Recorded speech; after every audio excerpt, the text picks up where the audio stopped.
Good evening, everyone. Here's an update with regard to China for August 29th.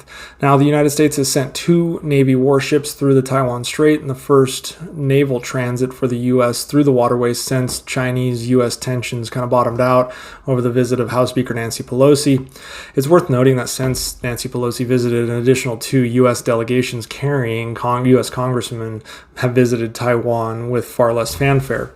Now, the U.S. guided missile cruiser, the Antietam, and the USS Chancellorsville began the voyage on Sunday, with the U.S. Navy saying that they are transiting through waters where high seas freedoms of navigation and overflight apply in accordance with international law.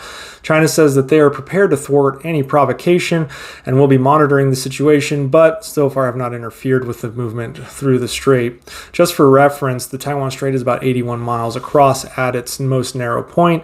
Anything 12 nautical miles off the coast is considered international water, so there's plenty of room for the United States to maneuver there. Moving on, the Taiwanese Ministry of National Defense said Sunday that it will start to shoot down the intruding Chinese drones that we've seen recently on the news. Any of those that fail to heed warnings after they are called out or flares are fired up or radio warnings are broadcast will be shot down. And this includes on the island of Kinmen, which only sits 5 nautical miles from the Chinese mainland. So a new standard protocol taking place in Taiwan. We'll see if it leads to any kind of escalation. Moving on, the leadership of China has called on Vladimir Putin to end their, quote, roulette at the Zaporizhzhia nuclear power plant after a series of near misses. So you know when China is speaking up against Russia, it's quite serious. Now, this marks the first time that China has really flexed on Russia, which may be why Russia allowed the International Atomic Energy Agency to inspect the facilities.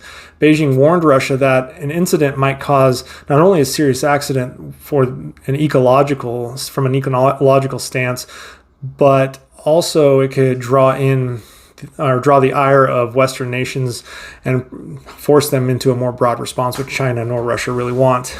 Now, in response to the potential that China is using a Sri Lankan port to bolster its naval reach against India, the country of India has expressed support for Taiwan, saying China is militarizing the Taiwan Strait. The Indian High Commission said that Sri Lanka needs support financially, not unwanted military pressure or unnecessary controversies to serve China's agenda. This is the first time India has taken such a strong stance against China with regard to Taiwan, but it certainly is meant to serve India's purpose of limiting China's military capability into the Indian Ocean and in the South China Sea, quite frankly. This also coincides with meetings between Taiwan and India over the development of semiconductors in India. Now, as I've said before, China's actions continue to take tolls on its soft and hard power. Its global influence is diminishing, and a lot of the actions China keeps trying to take are backfiring because most countries do not subscribe to China's brand of authoritarianism. So along with the United States, the European Union, the United Kingdom, and just about every single country in and around China, in the South China Sea, they now have India pushing back against China. Now, granted, India and China have a border dispute currently ongoing, but again, this is the first time India has kind of pushed further into the Western line of thinking with regard to Taiwan. And really, these are becoming some quite powerful countries to upset. So China may want to rethink that going forward. China has announced a 1 trillion yuan fund for infrastructure projects as part of a 19-point policy package. Now, in my opinion, this is just moving debt from one location to another and trying to expand the bubble and keep the bubble afloat before it inevitably pops. But they want to do that before the elections take place in the near future. They want to keep this boat moving, so to speak. So borrowers remain cautious, though, under the pressures of the pump for more credit into the economy. At least 6 banks are inflating their loan numbers, and it's been discovered. Goldman Sachs Group economists has said that these measures won't be enough to lift the overall growth stagnation that has been taking place in China. And such easing is not keeping pace with the deterioration of the broader Chinese economy because of the debt crisis. So, fueled by uncertainty in the Chinese economy, the yuan has actually slumped to its weakest point against the US dollar in 2 years. The instability in China, as well as the zero COVID policy, as well as what's going on in Europe, is driving more and more global investors to the United States as a safer haven for their money. Couple that with the fact that the Western world continues to decouple business from China, as Apple is now looking to manufacture the iPhone in India. Traditionally, like every damn iPhone ever made was made at a Foxconn facility in China, at least all those that I remember. But this signifies the first time in many years that another country will manufacture the iPhone, and that's going to be India. Additionally, there's issues with Russia's movements of liquid natural gas into China. Even though Russia sent an additional 3.2 billion cubic meters of liquefied natural gas to China, it's not nearly enough to make up for the losses they've experienced in Europe. In fact, China hasn't been very receptive of Russia's liquefied natural gas, stating that its preference is to actually purchase liquefied natural gas from the United States. And I know I'm very surprised about that. They don't want it via overland pipeline from the Siberian wells. They would prefer it to come from the United States. Chinese buyers have already contracted about a third of the 160 billion cubic meters for their next wave of needs from the United States. And only 20 billion cubic meters is supposed to come from Russia. So China's buying about 8 times more liquefied natural gas from the U.S. than it is from Russia. That's a significant piece of news that a lot of people aren't really focusing on, that China doesn't seem to be buying into this idea that Russia is saying that, oh, well, we'll find other buyers.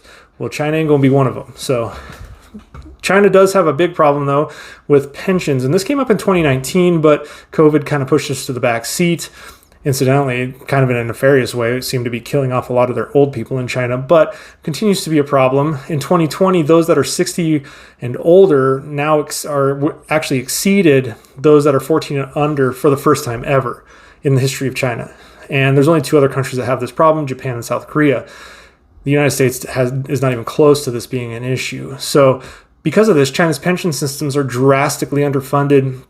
And for a growing number of people set to retire in the coming years, the situation could be very dire. The cost of sustaining the safety net will become prohibitive if people can continue to retire as early as they do. The official retirement age in China for men is 60 years old. For women in managerial positions have a retirement age of 55, and women in blue-collar positions can retire at 50. Now, this is a product of a time when the Chinese had a life expectancy of 50 years, but it's now 77 years. So currently the funding ratio of pensions is 1-to-1 in China. And this only works because the pensions tend to be extraordinarily low. And just an FYI, the U.S. funding ratio is 3-to-1, but it actually will grow as baby boomers die off and the millennial generation comes into their career maturity, so to speak. So it actually should grow to 4 or 5-to-1. Our retirement system will actually be quite strong. Unfortunately, until my generation, the millennials, get older and the younger generations try to bolster it. But unfortunately, that's a bridge we'll have to cross, I don't know what, in 20 years or 30 years or so. China only sustains their 1-to-1 ratio, meaning one worker supports one retiree, because their pensions are so low. Something like $9 per month in some of the rural areas. That's not even enough to get food. I mean, you can't get a week's worth of food for $9 in China. Even at such a low rate, China's demographic problems are such that the fund is going to run out by 2035 if something isn't done. Now, China has been trying to raise the retirement age for years, but obviously this is hugely unpopular.